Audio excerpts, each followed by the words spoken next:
Pues muy buenas tardes, tengan todos ustedes.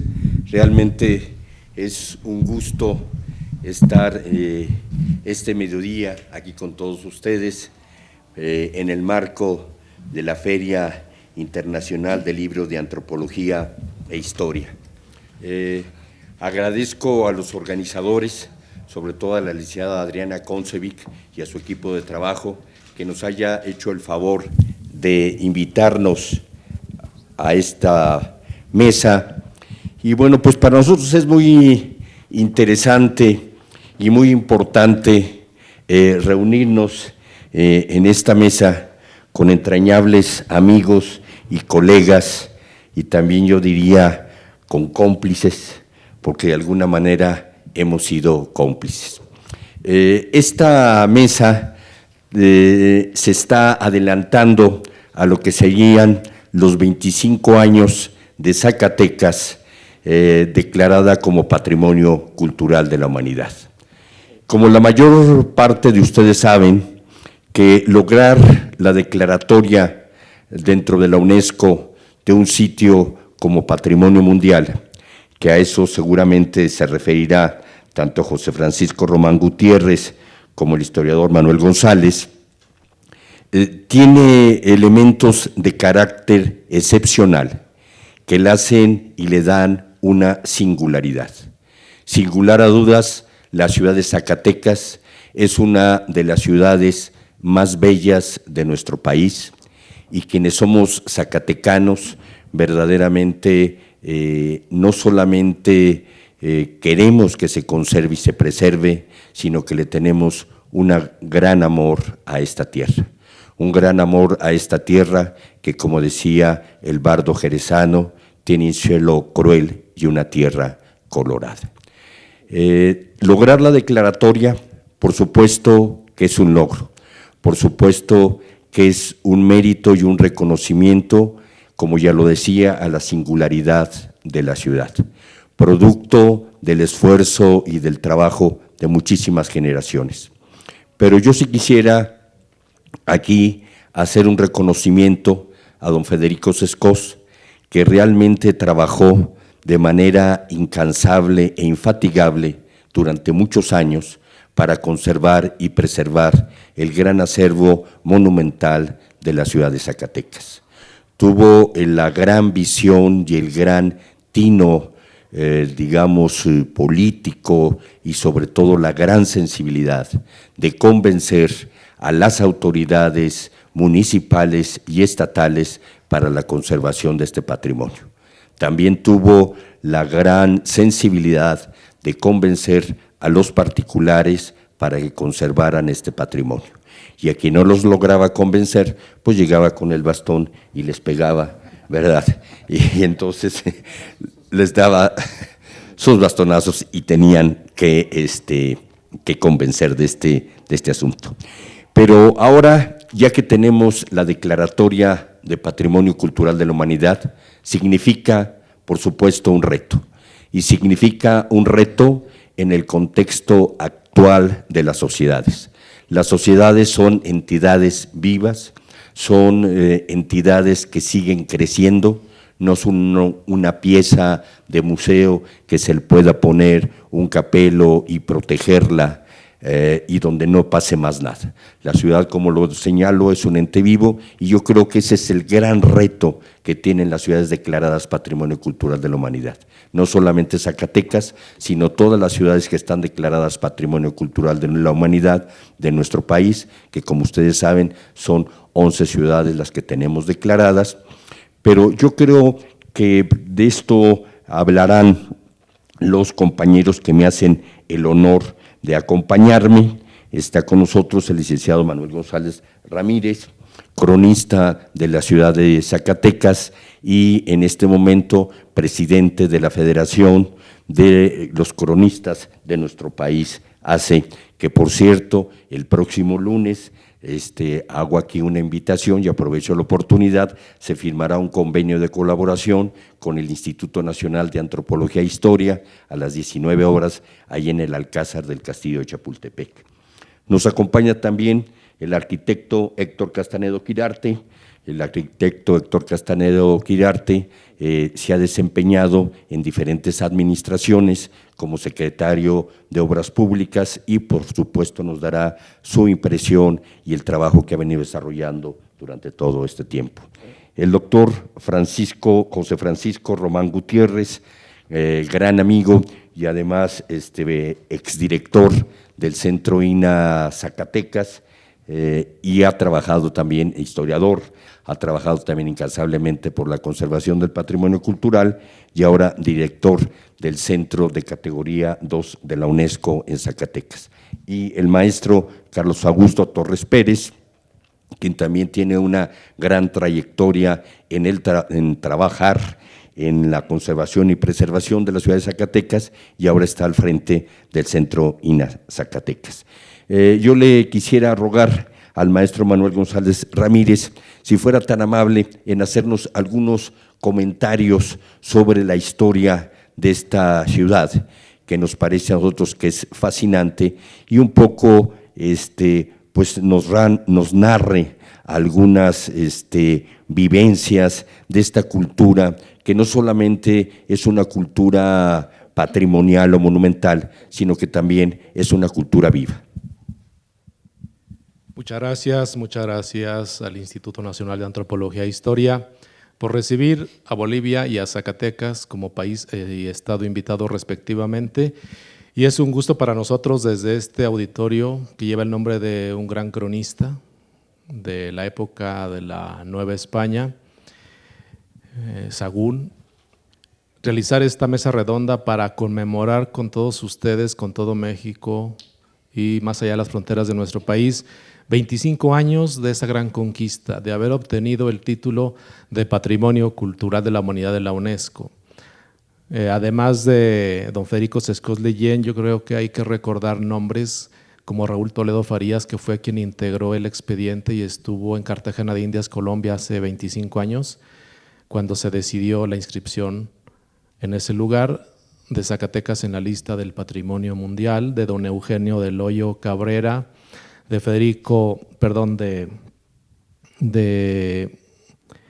el padre de un gobernador que tuvimos recientemente en Zacatecas, Genaro Borrego. Y bueno, fue un grupo de zacatecanos que hace poco más de 50 años iniciaron esa idea de conservacionismo del centro histórico de la ciudad de Zacatecas y que gracias a eso se pudo conseguir esa distinción. Pero bueno, esa idea y convicciones de conservar no son exclusivamente del siglo XX. Navegando sobre distintos archivos y documentos y manuscritos del siglo XVI, justamente en Zacatecas nos encontramos algunos documentos que nos hablan de que ya había esa convicción y esa necesidad de conservar el entorno. Y a mí me llama poderosamente la atención, claro que en aquel tiempo no existían los conceptos de la conservación ecológica, el patrimonio natural y esas cosas, pero ellos a su modo ya pretendían conservar lo poco que quedaba. Las minas de Zacatecas fueron descubiertas simbólicamente el 8 de septiembre de 1546. 2 años después, en el 48, se descubren las ricas vetas de plata, que fue lo que propició que empezara a poblarse esa barranca señoreada por 2 cerros a los que bautizaron con los nombres de la Bufa y el Grillo. Y bueno, de ahí se iban a trabajar a las minas de Beta Grande y Pánuco, que era donde estaban las más ricas vetas de ese metal argentífero. Fue creciendo poco a poco la población hasta convertirse en una de las segundas más pobladas, ricas e importantes de la Nueva España después de la Ciudad de México. Eso lo reconoce el propio Felipe II en un documento de 1572, donde habla de que Zacatecas ya es una gran población, que como dijo el poeta Beremundo Carrillo Trujillo, zacatecano, el sonido de la plata atrajo a muchísima gente hasta esa barranca como abejas al panal. Se pobló enormemente ese asentamiento minero y todos con el sueño de hacerse ricos con la plata de las minas de Zacatecas. Pero justamente el trabajo de las minas propició la devastación de la flora del lugar.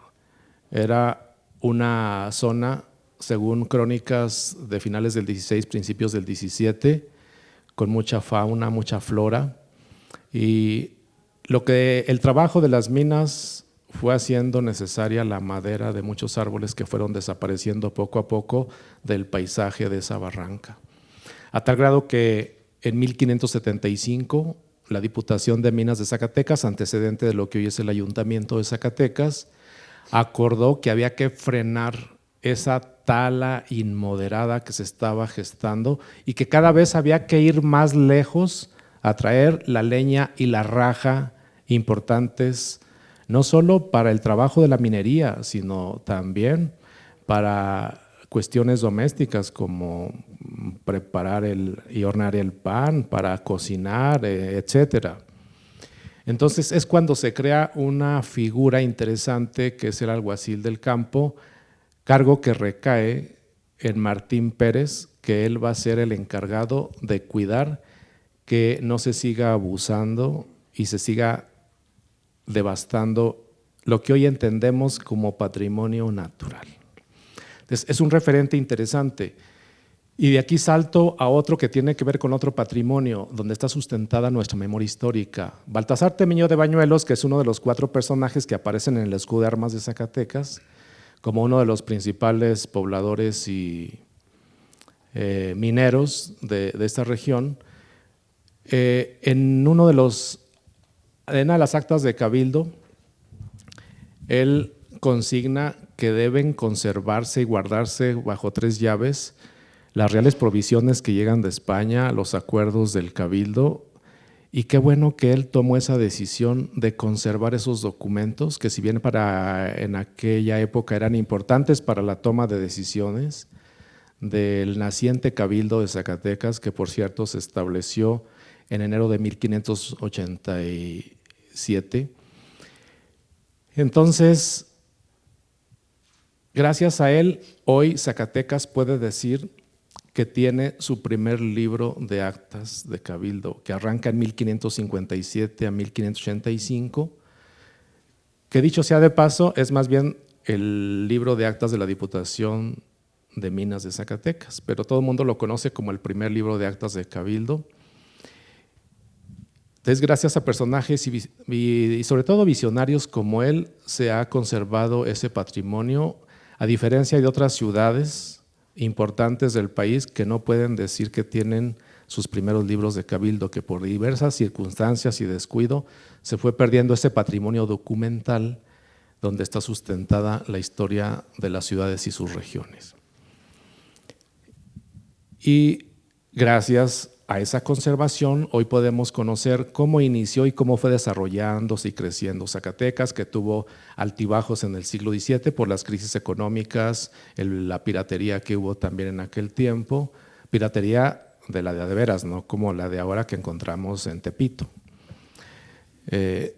Luego vemos una ciudad pujante y con mucho esplendor en todos los sentidos, cultural, artístico, económico, que eso se vio reflejado en la erección de grandes casonas, palacios, edificios, iglesias, que hoy son parte de ese conjunto histórico que fue declarado hace 25 años como Patrimonio Cultural de la Humanidad. Afortunadamente, durante el siglo XIX y parte del XX hubo muchos enfrentamientos bélicos en la independencia, durante la Reforma y la intervención francesa, luego guerras intestinas entre liberales y conservadores, en la Revolución, en la Cristiada, y afortunadamente ninguno de esos enfrentamientos entre bandos antagonistas propiciaron la destrucción del centro histórico. Se conservó, salió adelante. Después tenemos la fatídica batalla del 23 de junio de 1914, que ahí lo que perdimos, además de muchísimas vidas de mexicanos, un edificio emblemático que era la Real Caja, que era una edificación del siglo XVIII, bellísimo, pero como era el polvorín, de las fuerzas federales, pues las hicieron volar para que una vez caída la ciudad en manos de las tropas villistas, ese armamento y esa pólvora no cayera en manos de los revolucionarios. Y así es como se hizo estallar aquel monumento. Fuera de eso, se siguió conservando todo lo demás. Luego vino un despoblamiento natural cuando hay una gran batalla. Hubo crisis económica, destrucción de cosechas, de animales, hubo mucha hambre, enfermedades.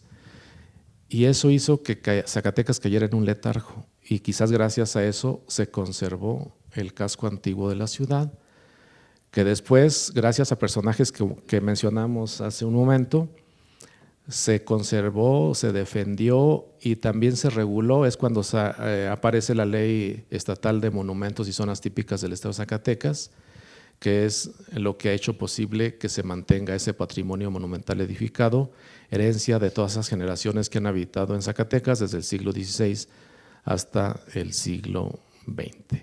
Ese es más o menos, a grosso modo, pues un recuento de lo que ha sido Zacatecas. Hay mucho que decir de Zacatecas, pero pues cedo el uso de la palabra a quienes también forman parte de esta mesa, que tendrán cosas interesantísimas y novedosas que compartir con ustedes. Muchas gracias, maestro. Yo le cedería la palabra al arquitecto Héctor Castanedo. Nosotros platicamos un poco la idea de cómo llevar a cabo esta mesa y lo quisimos hacer más que nada como una charla en donde pudiéramos platicar las experiencias, las vivencias que hemos tenido, cada uno en nuestros diferentes ámbitos y en diferentes épocas que nos ha tocado vivir y estar ahí en la ciudad de Zacatecas. A mí me gustaría que, además de lo que Héctor considere pertinente narrarnos, a mí sí me gustaría que nos platicara Héctor Castanedo todo cómo resurge y cómo se vuelve a restaurar el antiguo templo de San Agustín y lo que esto significó, y la Petroteca, y bien todo este trabajo que se ha hecho en torno a este monumento que sin lugar a dudas es de los monumentos más emblemáticos de la ciudad de Zacatecas. Muy buenas tardes.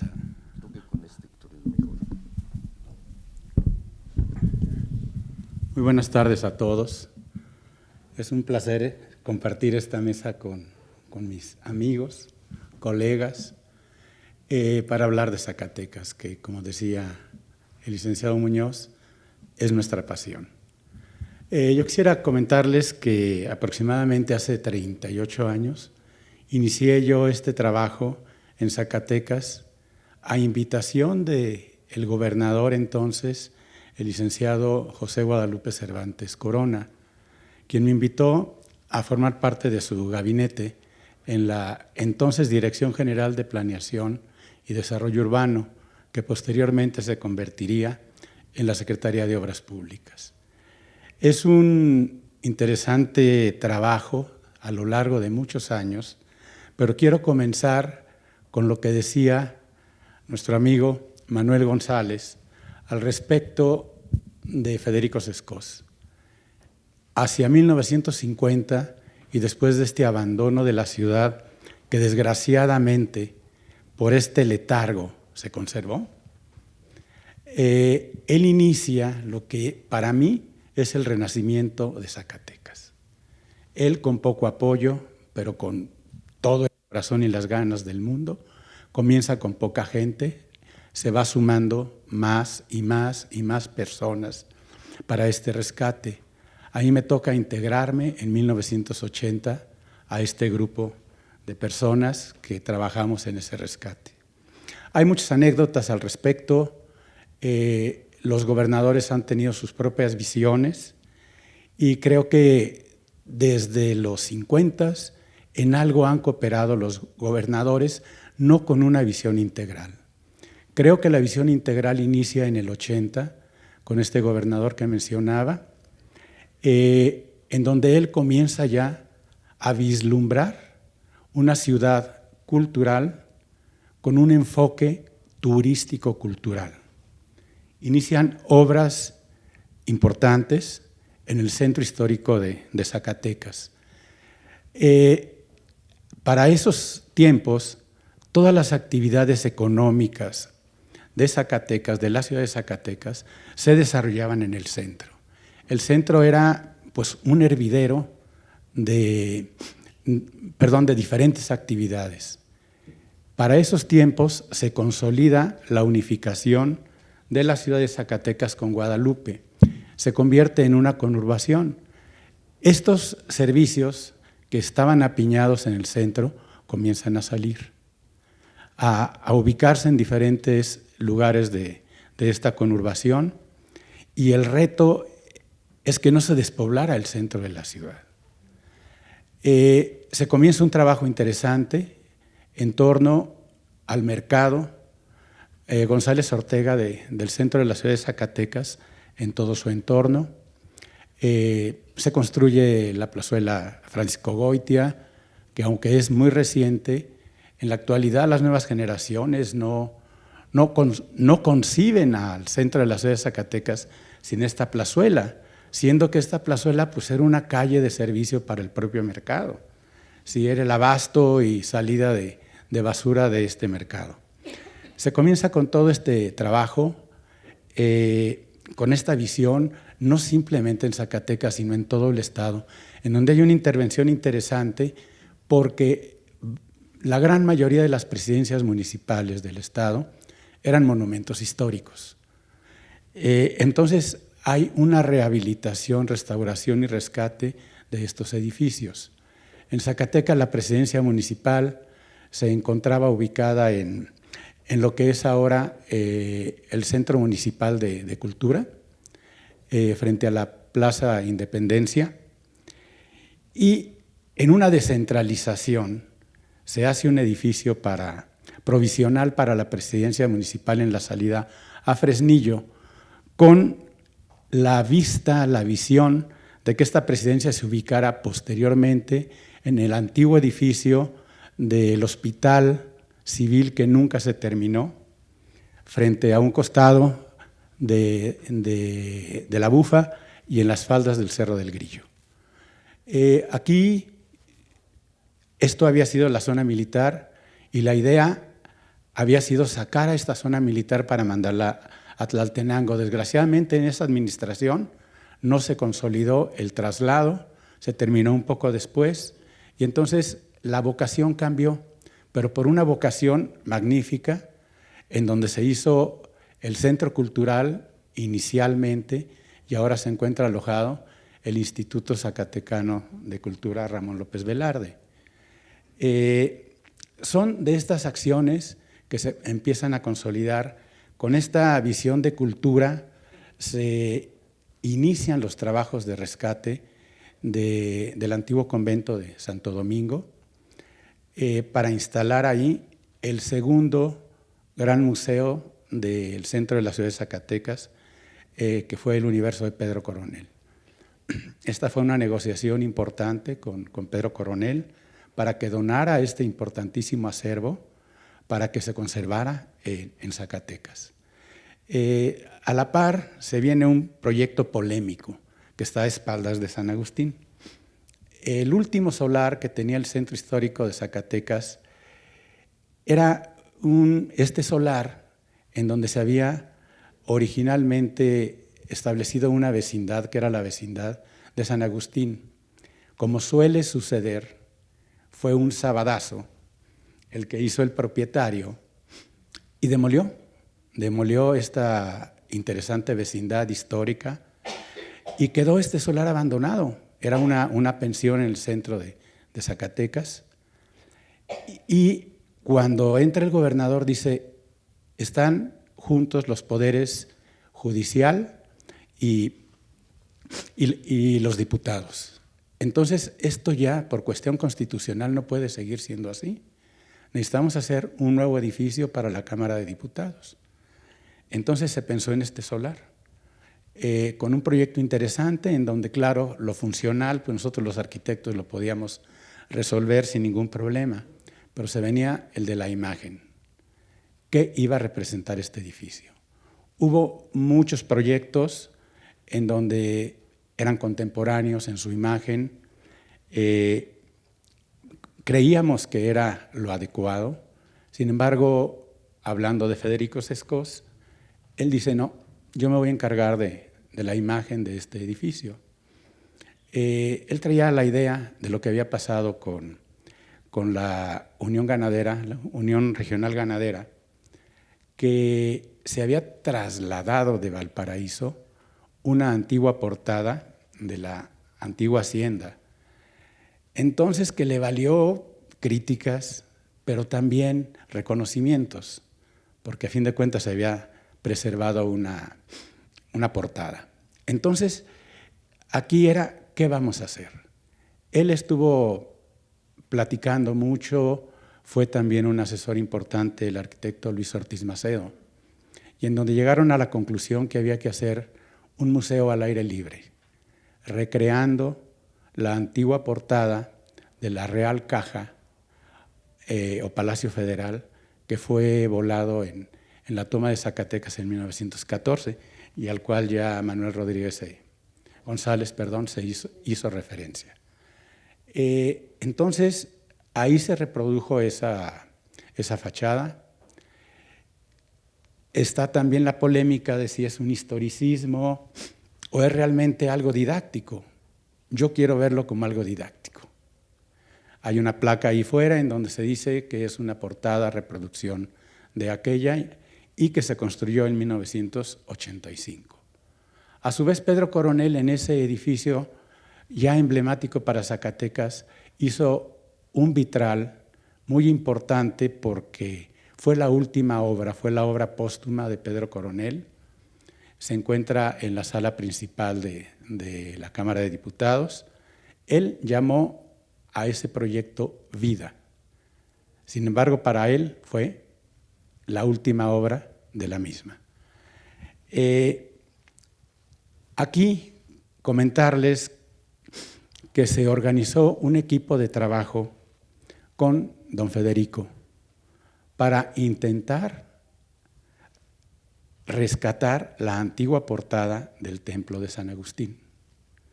Existían muchas piedras a manera de collage en el interior de San Agustín, en donde él con cal las comenzó a pegar. Tenían una imagen muy agradable, ¿no? Y bueno, la siguen teniendo. Sí, es un rompecabezas pétreo. Entonces, comenzamos a trabajar arduamente con la fotografía de cada una de estas piezas, alguna por un lado, otras por dos lados y otras más por tres de sus caras. Se trabajó con la idea de que cuando tuviéramos todas las piezas fotografiadas, sobre una gran mesa pudiéramos armar un rompecabezas. Estuvimos trabajando en eso, no tenía ni pies ni cabeza. Federico Sescós dijo, esto es imposible, necesitamos que con el tiempo exista alguna máquina, una computadora que nos pueda ayudar para poder hacer este armado. Y en 1986, él decreta que es imposible continuar con el proyecto. Pues este expediente se guarda. En el 2000, que me toca regresar al gobierno del Estado, pues una de mis grandes ilusiones era continuar con ese proyecto. Se hizo un equipo heterogéneo, pero con la misma visión, este rescate. Aquí podemos hablar, pues está Carlos Augusto, que participó intensamente en este proyecto y que la primera hipótesis sale de él mismo.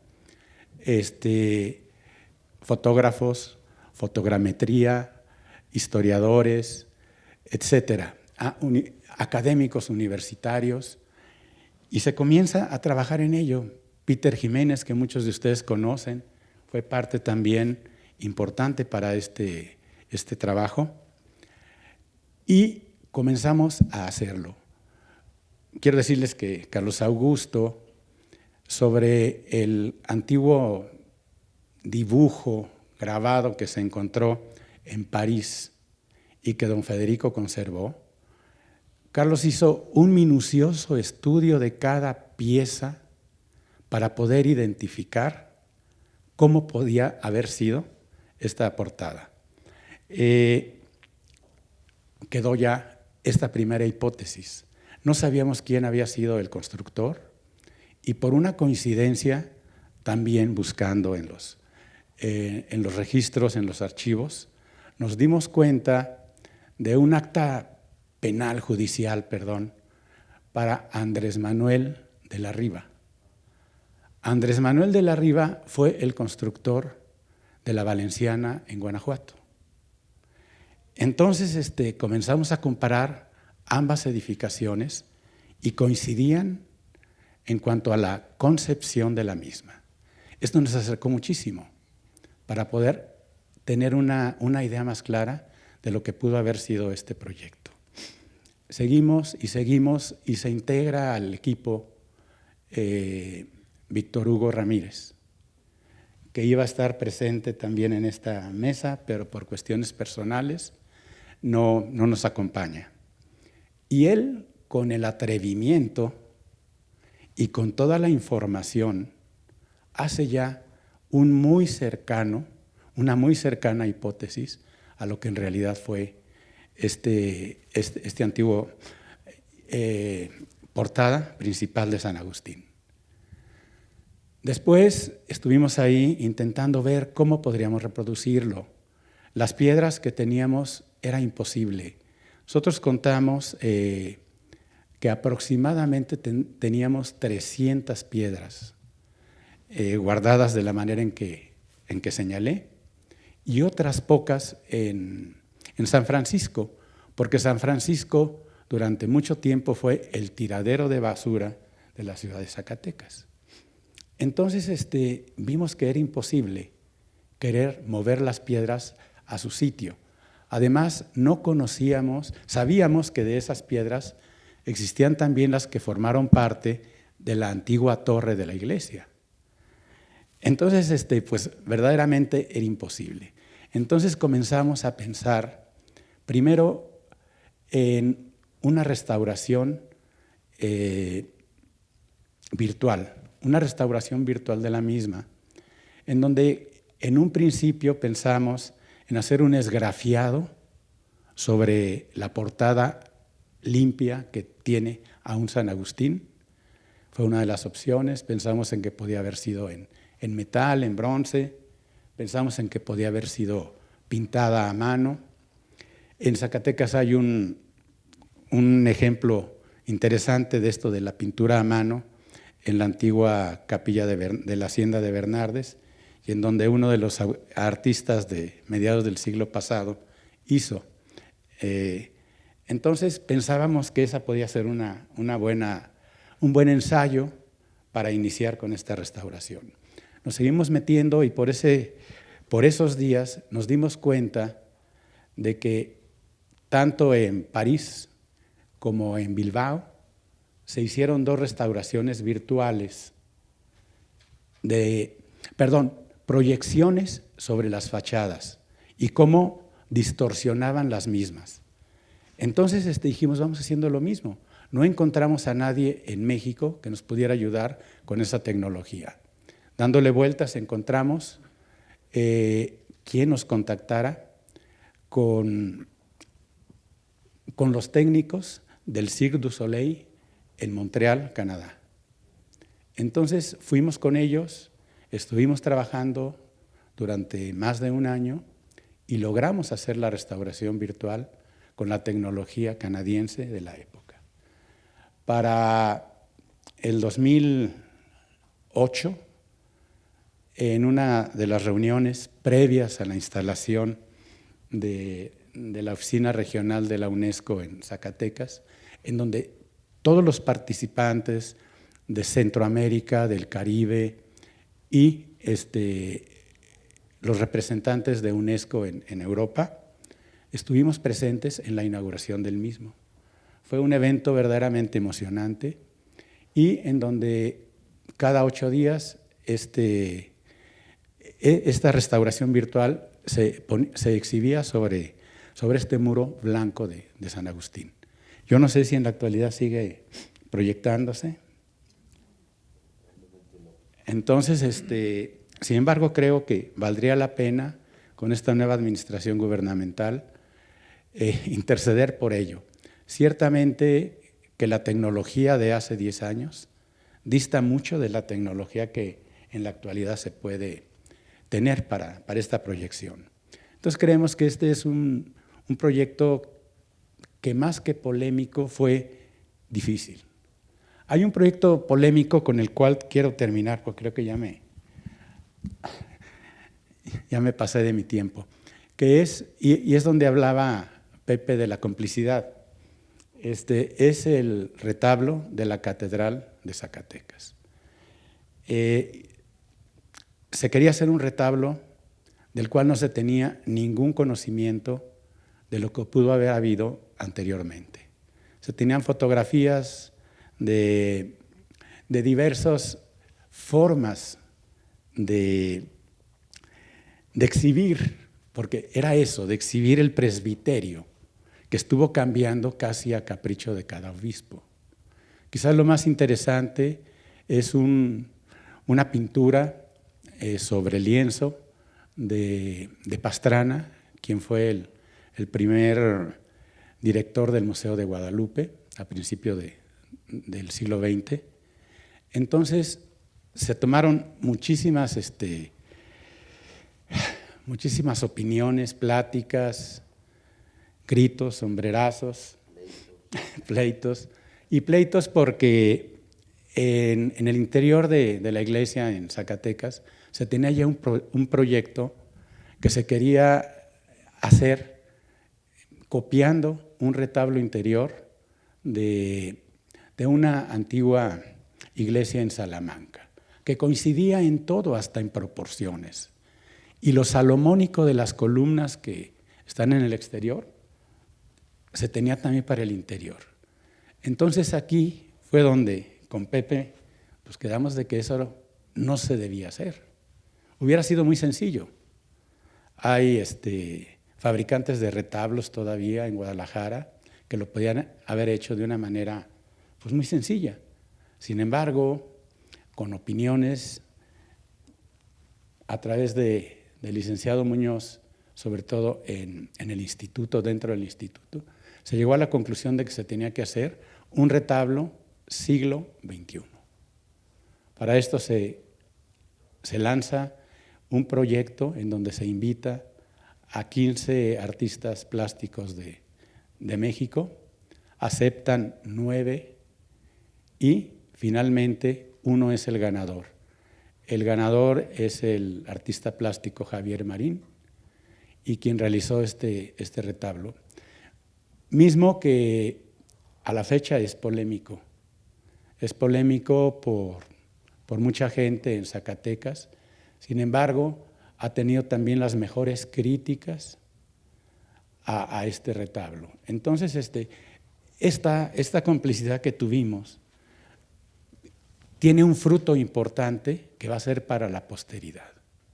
Entonces ya no me quiero extender más porque si seguimos platicando, te paso el micrófono, Pepe. Gracias. Yo únicamente quisiera señalar y abundar un poco más en lo que señalaba el arquitecto Castanedo en relación a este retablo, porque inclusive ya estaba contratada la empresa de Guadalajara que iba a hacer el retablo barroco. El obispo estaba convencido de que debía ser un retablo barroco y alguien me dijo, sobre mi cadáver, pero se hace el retablo barroco. Y yo dije, sobre el mío y no se hace el retablo barroco. Pero no era una cuestión de lucha personal, sino simplemente porque investigando, por supuesto, y asesorándonos ante el Instituto Nacional de Antropología e Historia, esto era falsear la historia, porque no teníamos los elementos históricos suficientes para hacer un retablo barroco o no hacerlo. Y de acuerdo a la Carta de Venecia, del Restauro de Venecia, pues esto no era posible. Pero aquí me parece que fue una idea audaz, porque también platicamos entonces con la gobernadora, el arquitecto Castanedo y un servidor, para tratar de explicarle y decirle que no fuera una copia, porque esto le iba a quitar valor a la catedral de Nuestra Señora de los Zacatecas, pero sobre todo al centro histórico de Zacatecas, y que teníamos también que dar oportunidad, y que es un reto tanto para los arquitectos como para los artistas, de que Zacatecas efectivamente se sigan construyendo cosas, pero el reto es cómo se integran estas obras o estas nuevas obras al conjunto histórico de la ciudad de Zacatecas. Porque también señalábamos qué va a pasar dentro de 50, 60 años que nos diga alguien que no hubo arquitectos en todo este periodo, que no se hizo absolutamente nada. Entonces, yo creo que este es un muy buen ejemplo, que ya lo ha señalado el arquitecto Castanedo, pero sí a mí me parece que sí fue una lucha interesante y que ha tenido resultados bastante positivos. Yo le quisiera ceder el uso de la palabra al doctor José Francisco Román Gutiérrez, que le tocó pues apoyar al final la integración del expediente técnico para que Zacatecas fuera declarado Patrimonio Cultural de la Humanidad. Y además el recibir con un gran gusto y regocijo esta declaratoria. Nosotros nos tocó organizar y hacer un evento aquí en el Alcázar de Chapultepec, donde estuvo don Federico en esa ocasión, y bueno, pues la verdad, para todos los zacatecanos era una gran fiesta. Pero también hay algún dato que me pareció muy, muy interesante que logramos con el doctor Román, que la cédula real que le otorgaran a Zacatecas y el escudo de armas en una ceremonia muy, muy interesante, porque anteriormente estaba guardado ahí en una caja fuerte, se pudiera exhibir en el Museo Rafael Coronel. Pero yo pediría mejor que el doctor nos platicara de esta experiencia, pero también que nos hablara un poco el reto y lo que significa tener una oficina de categoría 2 en la ciudad de Zacatecas. Muchas gracias. Creo que sí funciona. Sí, muy bien, gracias. Bien, pues buenos días a todos, a mis compañeros de panel. Agradecer en principio al Instituto Nacional de Antropología e Historia por la invitación. Y miren, empiezo muy rápidamente explicando lo que es este instituto que desde el año 2008-2009 la entonces gobernadora Amalia García Medina promovió con mucha visión, no solo para Zacatecas, sino para nuestro país y para la región en la que estamos. Como este instituto hay otros 8 en el mundo. Y este instituto tiene a su cargo, igual que los otros 8, de aplicar la Convención de la UNESCO de 1972 para la conservación del patrimonio cultural y el patrimonio natural. La región que le toca atender a este instituto es México, América Central y el Caribe, y a partir de este año tenemos ya 35 sitios inscritos en México y hay 34 sitios inscritos entre América Central y el Caribe.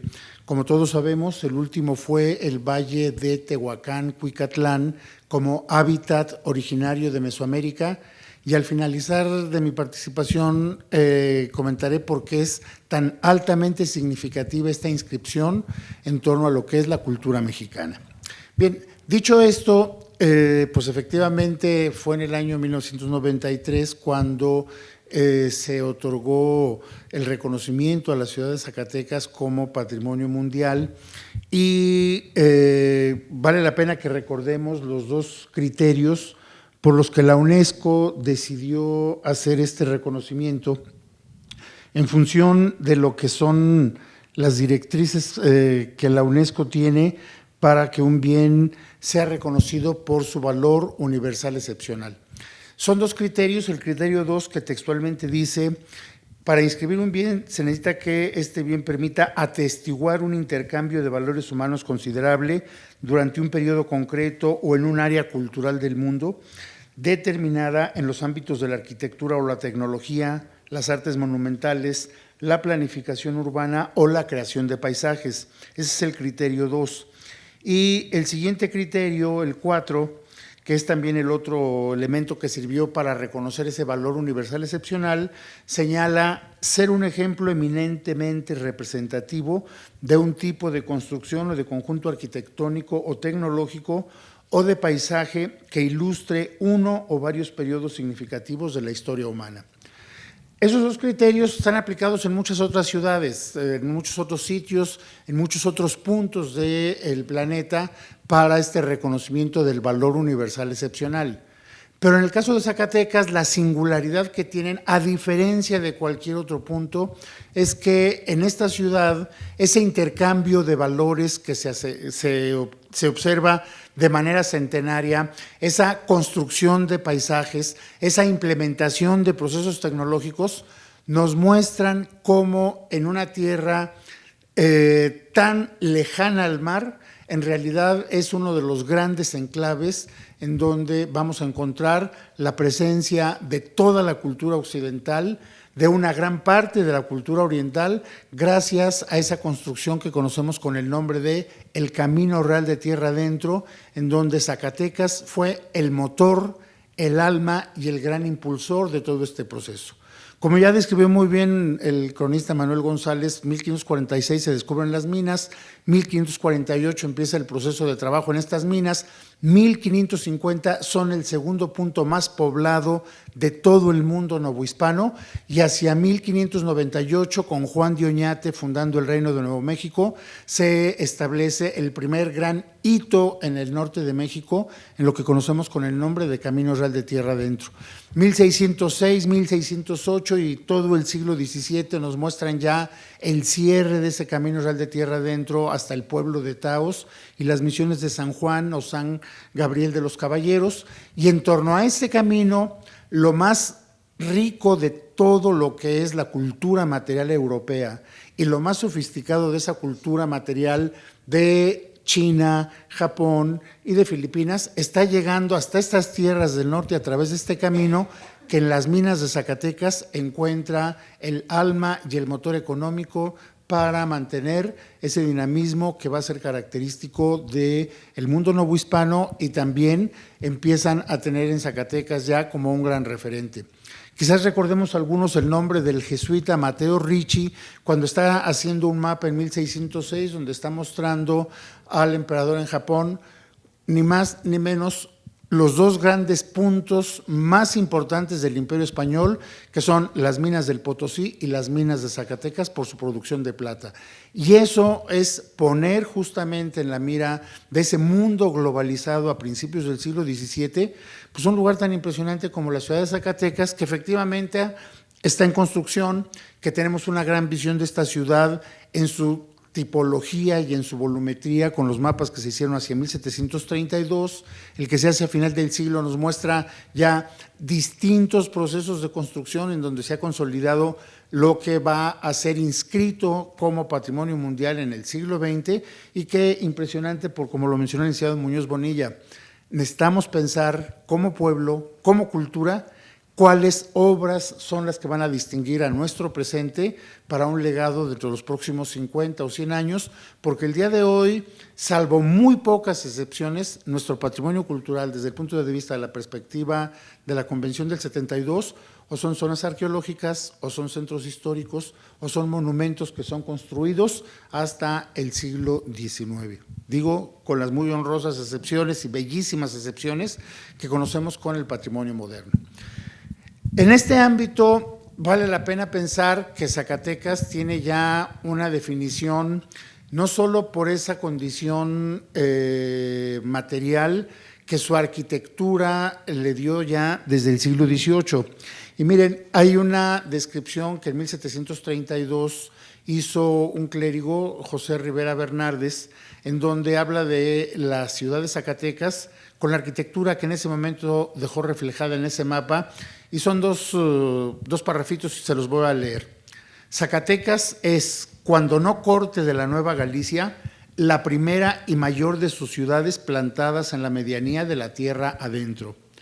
Y si a la gran Jerusalén por altísimos fines la colocó Dios en medio de la tierra, no menos privilegio goza esta, Zacatecas, en su situación, para que todos acudan a beber y participar de lo grande, de lo rico, de lo docto, de lo urbano y de lo noble. Es decir, esa visión del barroco que recuperó toda la plenitud del pensamiento humanista del siglo XVI, se está viendo cómo en Zacatecas se muestra en una arquitectura que es reflejo de una condición de vida, de un estilo de percibir el mundo y que es un estilo que se proyectó y que le valieron a Zacatecas la condición de civilizadora del norte.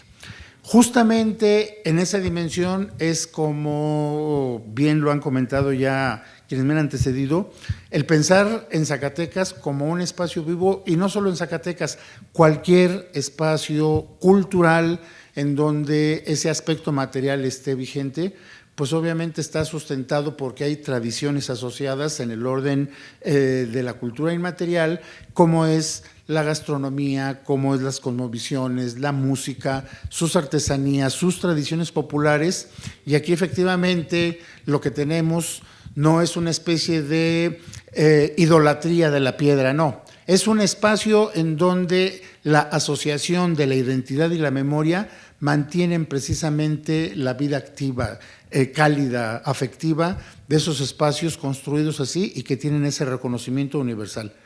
Como este espacio de Zacatecas, hay otros 204 en el planeta que están inscritas como ciudades patrimonio mundial.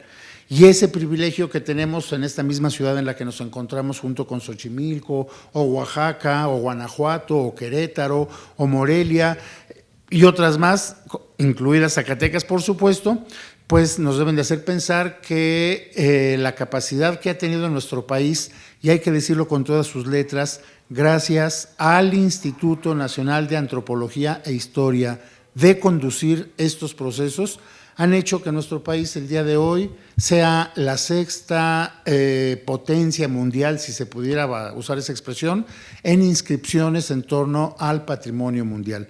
Creo que ahí no solo nos han dado, y como bien lo dijo el día de la inauguración el director general del INAH, una gran distinción, sino también una gran responsabilidad, y él decía un gran agobio. ¿Por qué? Porque la carga que tenemos como país y como pueblo es muy grande. Y ya lo dijo también en otros momentos el licenciado Muñoz Bonilla, el patrimonio cultural no es del gobierno, el patrimonio cultural no es del INAH, el patrimonio cultural no es de una presidencia municipal, el patrimonio cultural no es de un estado, el patrimonio cultural es de los mexicanos, y tenemos que exigirnos nosotros como ciudadanos y exigirnos a nosotros también como autoridades el que eso siga siendo motivo de orgullo y de distinción para nuestro país. Gracias. Gracias, doctor Román, muy amable.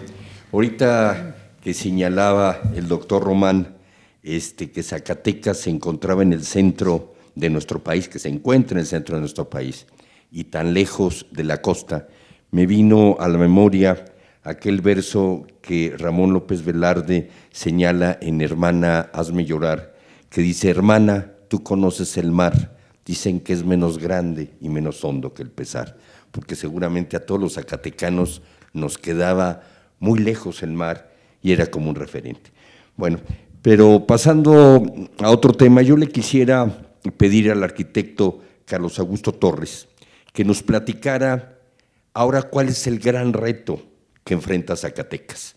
Él, al estar enfrente del Centro INAH Zacatecas, pues es un trabajo cotidiano y la conservación del patrimonio es de todos los días.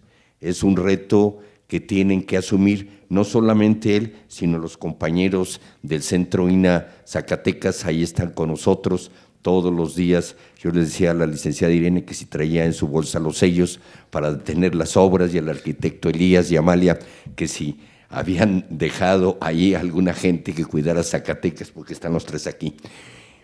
Pero que nos narrara sobre todo dos obras que me parecen muy importantes, que son la restauración de lo que fue la Plaza de Armas y lo que fue el teleférico, porque son dos obras sin lugar a dudas emblemáticas de la ciudad de Zacatecas, pero que fue necesario trabajar de manera conjunta con las autoridades estatales, con el propósito de que no se perdieran los elementos originales de la traza de la ciudad de Zacatecas, pero también, sobre todo, un elemento importantísimo al que hacía referencia el historiador Manuel González, del Cerro de la Bufa y el Cerro del Grillo. Sobre todo el Cerro de la Bufa, que es verdaderamente emblemático, y con la construcción o adaptación que el instituto no se niega a ello, por supuesto, de la adecuación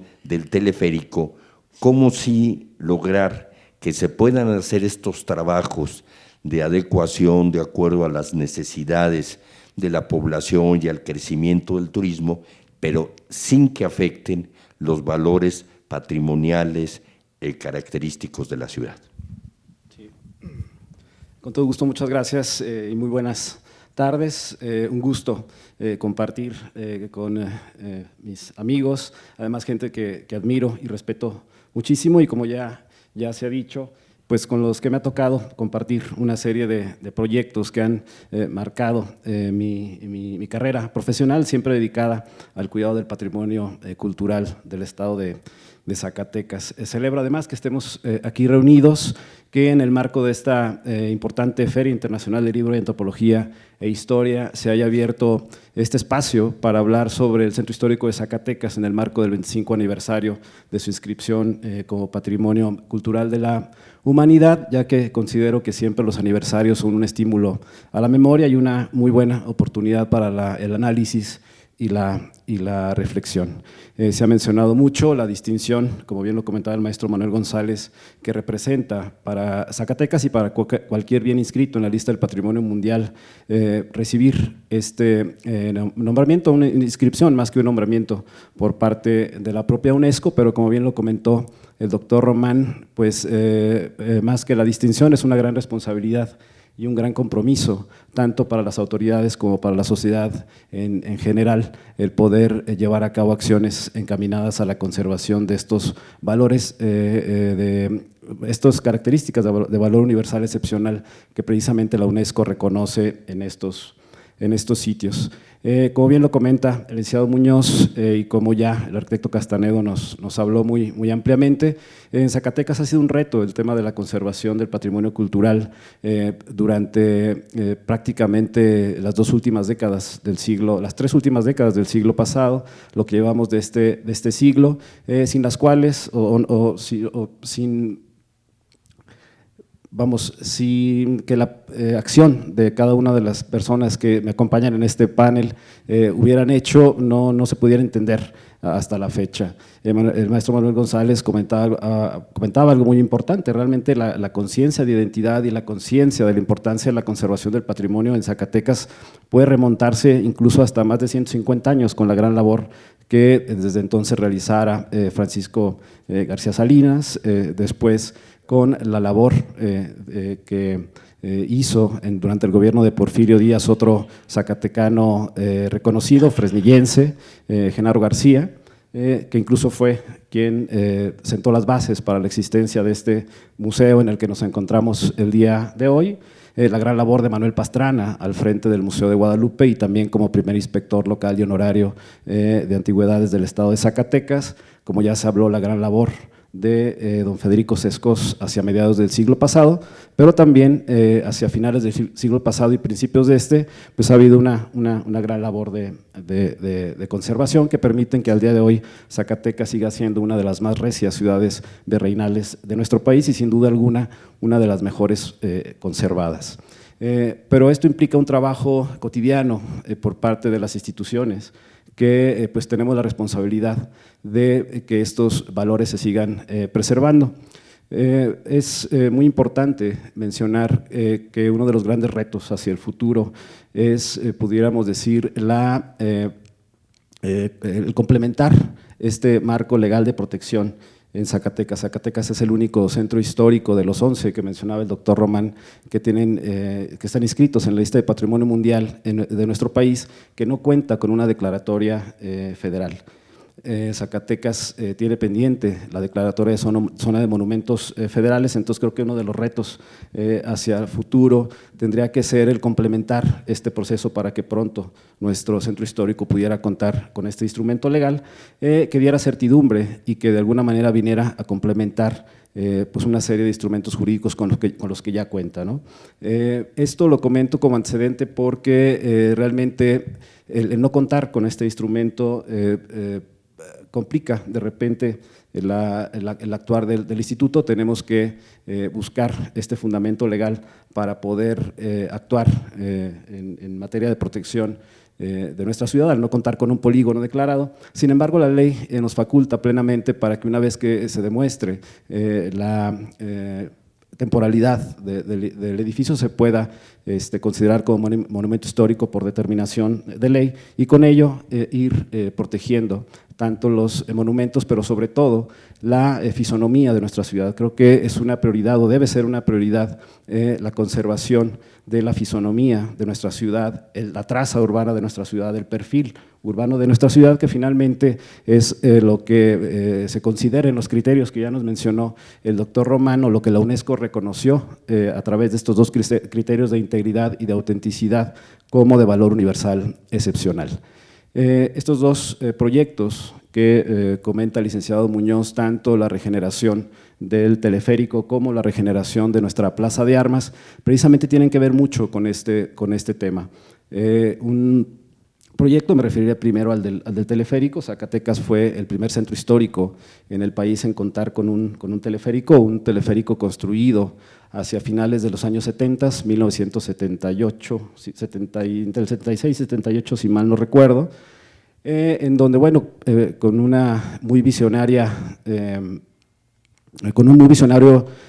proyecto, se dotó a Zacatecas quizá de su primer atractivo turístico, sentando las bases de lo que finalmente vendría a ser la vocación de nuestra ciudad, una ciudad turística, de turismo cultural por excelencia. Y bueno, se aprovechó la topografía de nuestra ciudad, ubicada entre estos dos cerros, el Cerro de la Bufa y el Cerro del Grillo, para que se pudiera resolver el teleférico con la tecnología de aquel momento, sin la necesidad de colocar ningún tipo de apoyo vertical que pudiera pues interferir precisamente con la fisonomía de nuestra ciudad y la relación que tiene históricamente con el Cerro de la Bufa y el Cerro del Grillo, que le dan que conforman un paisaje cultural de alto valor patrimonial. Se resuelve de esta manera, se colocan las dos estaciones, una en cada cerro, y se instala el cable que soportará las cabinas del teleférico sin afectar la imagen urbana de nuestra ciudad. Por mucho tiempo el teleférico fue un ejemplo a nivel nacional de cómo la instalación de este tipo de recursos puede hacerse de manera respetuosa en centros históricos de este tipo. Sin embargo, pues como toda instalación tiene un tiempo de vida. Cuando se instala este sistema teleférico, el tiempo de vida era de 30 a 35 años de vida útil, si mal no recuerdo. Finalmente se cumple hacia principios de este siglo la temporalidad y se empieza a trabajar un proyecto para renovar el sistema teleférico, siendo que pues se constituye como el principal atractivo turístico de nuestro país, de nuestra ciudad, y al ser operado por el sistema estatal del DIF, pues también es la principal fuente de ingresos para muchos de los programas sociales que se llevan a cabo a nivel estatal. Entonces es un proyecto muy importante para el gobierno del estado y se encarga este proyecto a una empresa francesa. El proyecto original fue construido por una empresa suiza de nombre Garavante, si mal no recuerdo,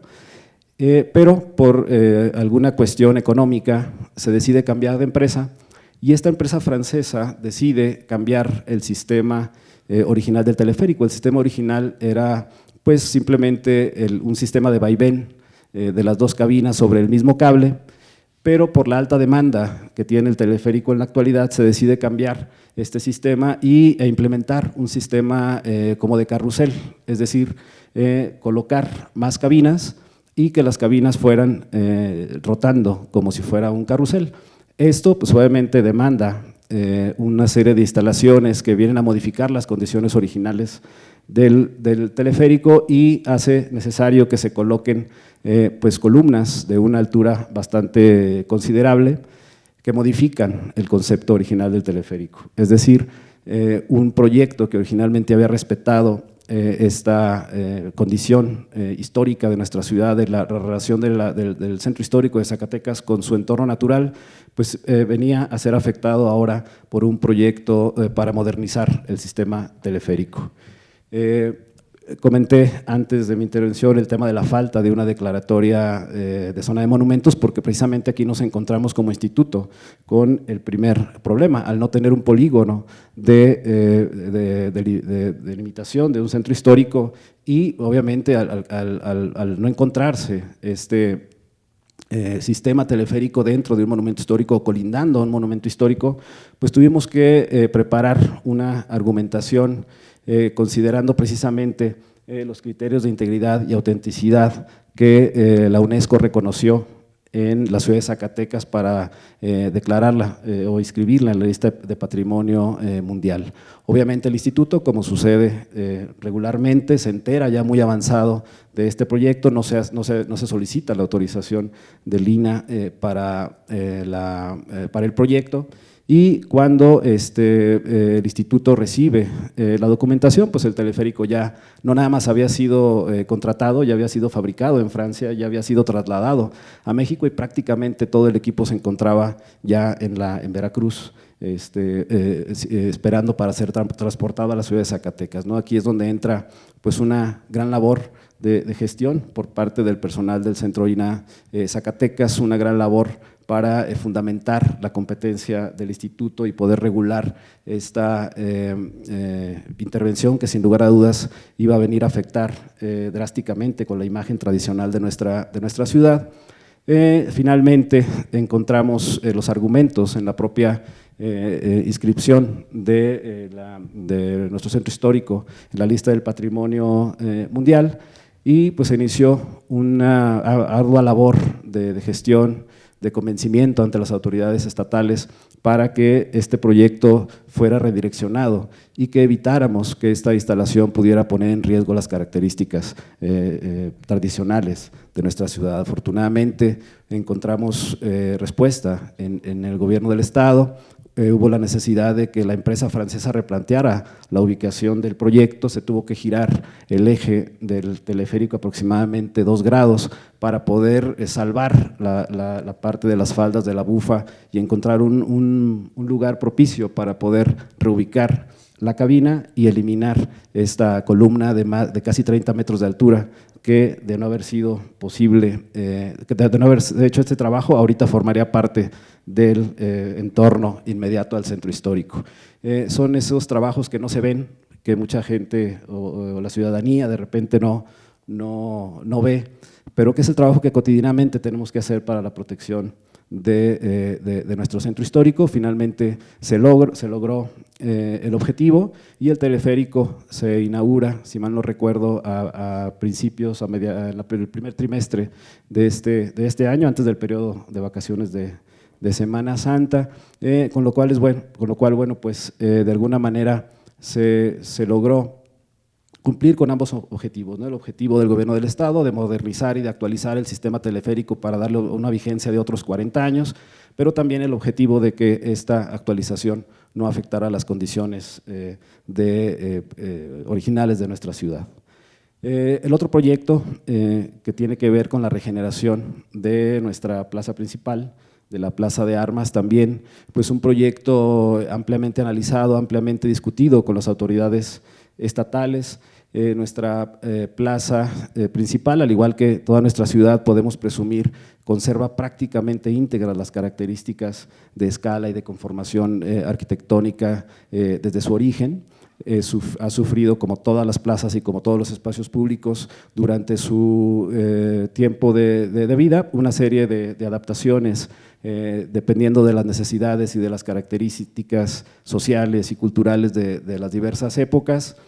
Y bueno, pues nuestra Plaza de Armas, nuestra plaza tenía una imagen que había asumido alrededor de la década de los años 60, maestro, 70, si mal no recuerdo, precisamente por un proyecto que asesoró don Federico Sescos y que pues prácticamente dividía la plaza en dos. Había una depresión de nuestra avenida principal, de la avenida Hidalgo hacia la plaza, una depresión considerable, para lograr una plaza uniforme, una plaza a nivel, ya que recordemos que prácticamente todas nuestras calles y todas nuestras plazas, debido a la topografía de nuestra ciudad, pues presentaban de origen un desnivel, pero conforme se fueron utilizando estos espacios para actividades cívicas y culturales, se fue modificando esta condición y optando por nivelar todos estos espacios, lo cual pues provocaba una modificación en el entorno inmediato al generar escalinatas y depresiones en estos espacios.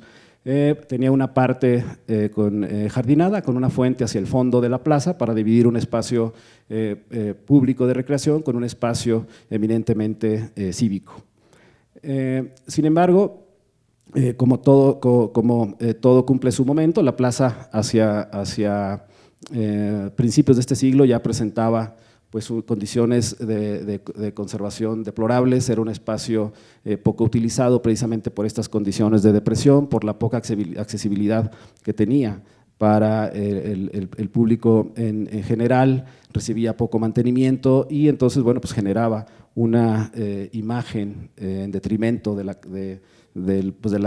calidad de los monumentos históricos que la rodean. El gobierno del estado decide llevar a cabo un trabajo de regeneración integral de la plaza, pero se determina que, dadas las condiciones actuales y también dada la normatividad de accesibilidad universal con la que tenemos que cumplir actualmente todas las instituciones, pues era deseable que esta plaza recuperara parte de su condición original, que recuperara esta condición de que no fuera una plaza, digamos, hundida, sino que la plaza resurgiera y se integrara tanto a la avenida Hidalgo, que es nuestra principal arteria, como al acceso lateral de nuestra catedral basílica.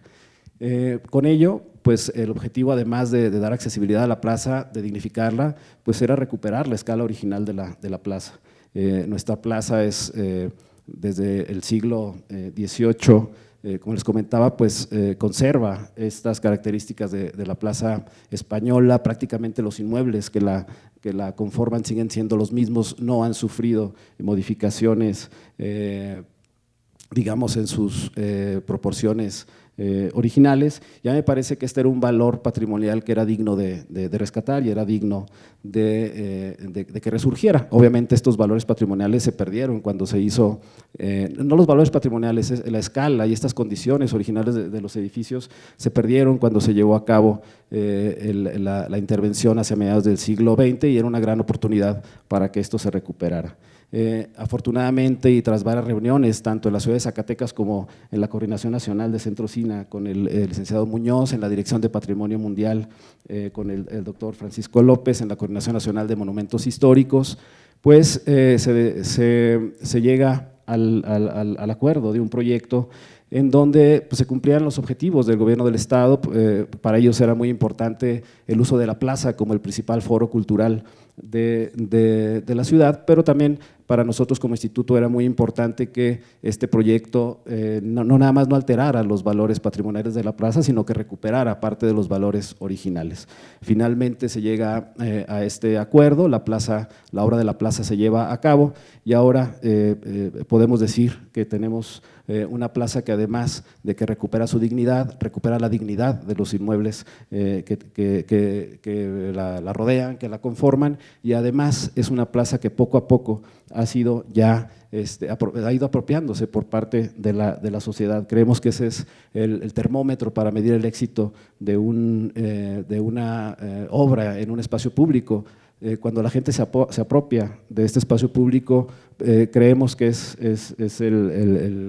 la señal de que es aceptado, de que la obra fue un éxito y un espacio que, a pesar de que estaba en el corazón o de que está en el corazón de nuestra ciudad, siempre estaba solo, ahora ha vuelto a ser tomado por la ciudadanía. Entonces, creo que son dos muy buenos ejemplos los que usted menciona, licenciado, pues de cómo pues esta labor cotidiana finalmente rinde frutos y que sin lugar a dudas en ciudades como la nuestra, pues es muy importante que no se baje la guardia en proteger nuestra fisonomía a capa y espada, ¿no? Muchas gracias, arquitecto. El doctor Román señalaba algo que me parece interesante, que la ciudad de Zacatecas y nuestra ciudad no solamente es cantera, sino también es una ciudad viva. Y yo me gustaría que el licenciado Manuel González nos platicara un poco de las morismas de Bracho. A nosotros nos parece que esta es una de las grandes tradiciones que tiene Zacatecas, que se conservan y que, bueno, pues se le denomina patrimonio intangible. Yo digo que es bastante tangible este patrimonio y que sin lugar a dudas nos sigue sorprendiendo por la cantidad de gente que participa año con año. La última semana de agosto, si mal no recuerdo, el principio de septiembre, y de ver efectivamente estos grandes ejércitos de moros que luchan contra los cristianos.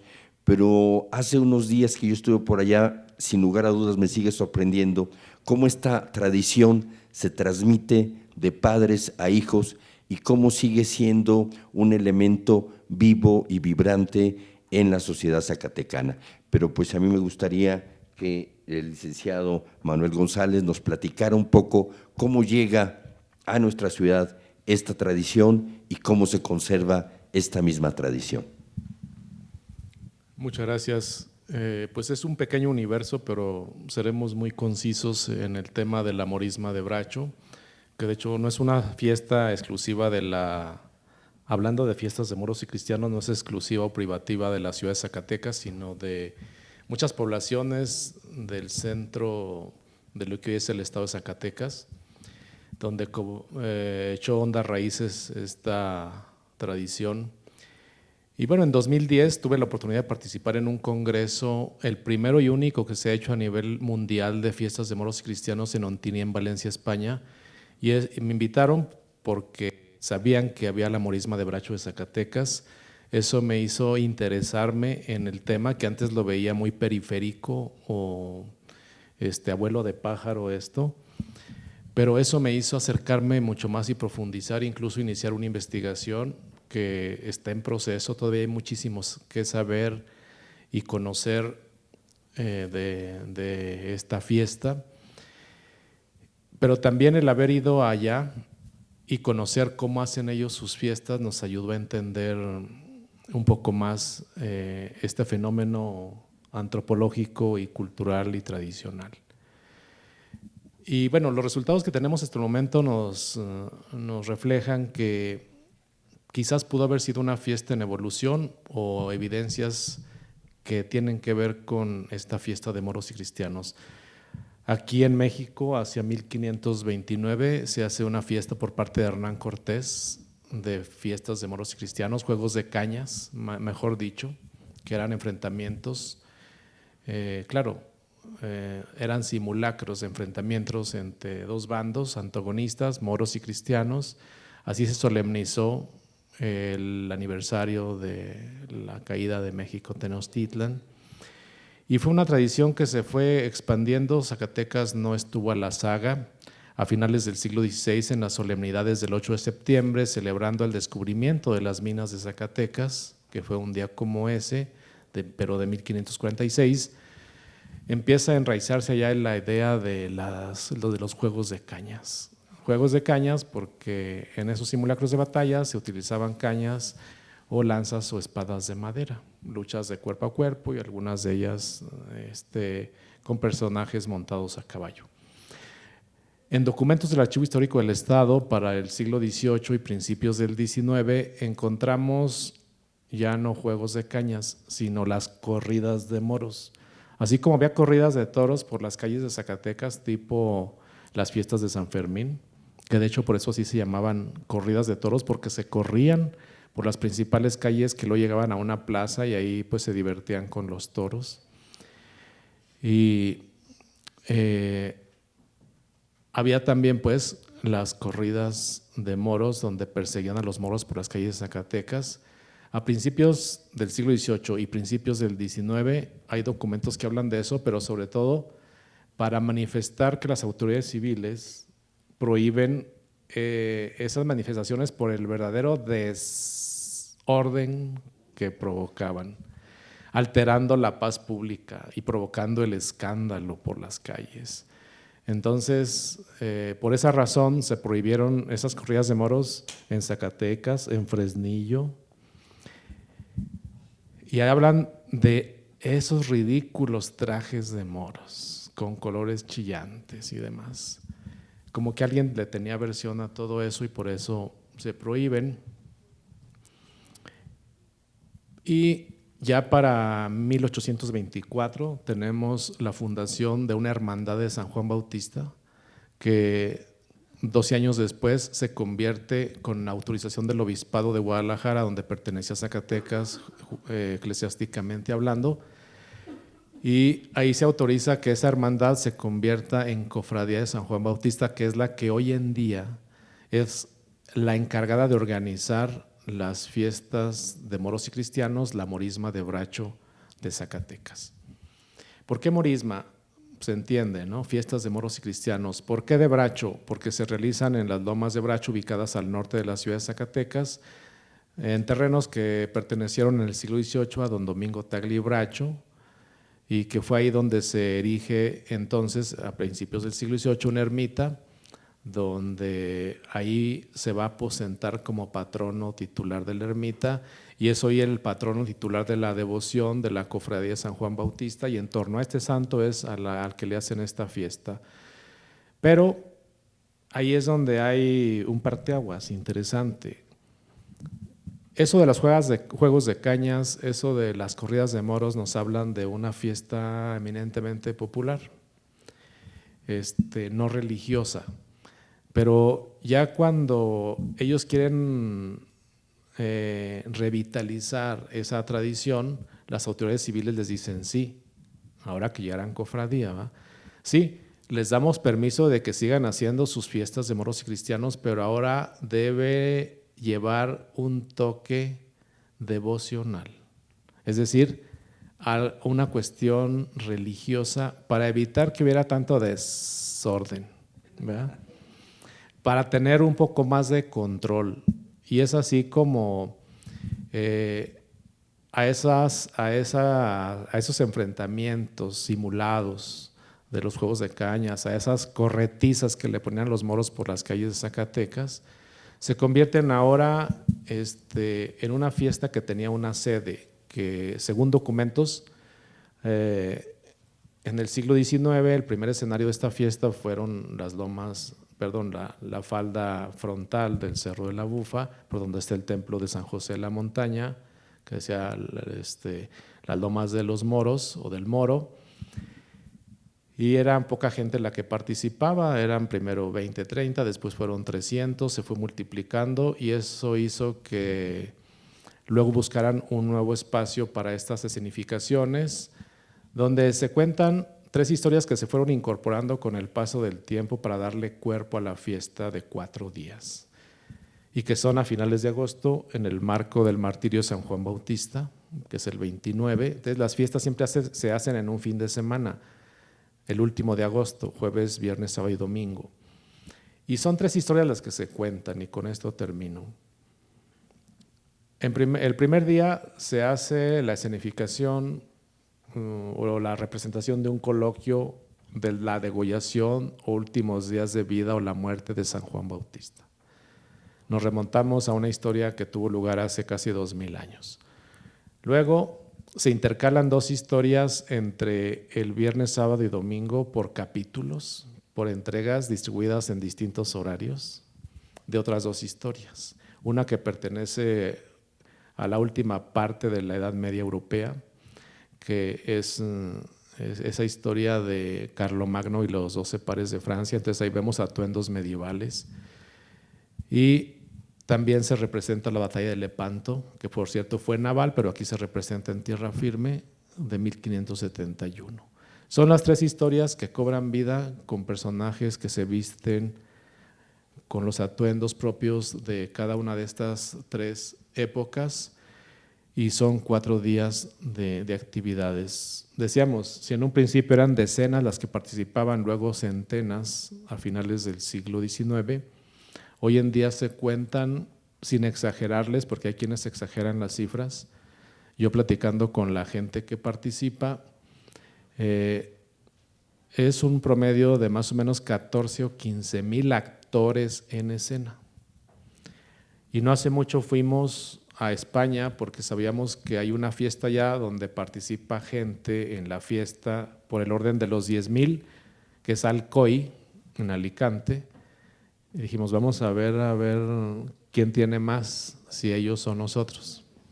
Y sí les ganamos, pero hay que puntualizar que son 2 tipos de fiestas totalmente diferentes. Son de moros y cristianos, pero cada quien hace su fiesta a su modo. El alma de las fiestas en España es la música, acá son estas 3 historias que se escenifican y que cierran con un desfile el domingo monumental de esas 14 o 15 mil almas con sus atuendos y que son los que les dan vida cada año a esta tradición a finales de agosto. Muchísimas gracias, maestro. Pues no sé, ya para concluir, tenemos unos minutitos más, pero si algún compañero de esta mesa quisiera hacer algún comentario, yo simplemente también quisiera señalar que el día de mañana va a haber un documental muy interesante a las, perdón, arquitecto, ¿a qué hora que no veo? ¿A las 2 de la tarde? A las 2 de la tarde, donde se va a exhibir un documental sobre las morismas. Pero antes de concluir, no sé si alguno de ustedes quisiera hacer algún comentario. Pues si no es así, agradecerles muchísimo su participación a nombre del Instituto Nacional de Antropología e Historia, a nombre de la Coordinación Nacional de Difusión, de la licenciada Adriana Concevic y de su equipo de trabajo, que son los que llevan a cabo esta Feria Internacional del Libro de Antropología e Historia, que en esta ocasión le tocó tener como invitado de honor al estado de Zacatecas y al país de Bolivia. Pues muchísimas gracias y que tengan todos ustedes muy buenas tardes.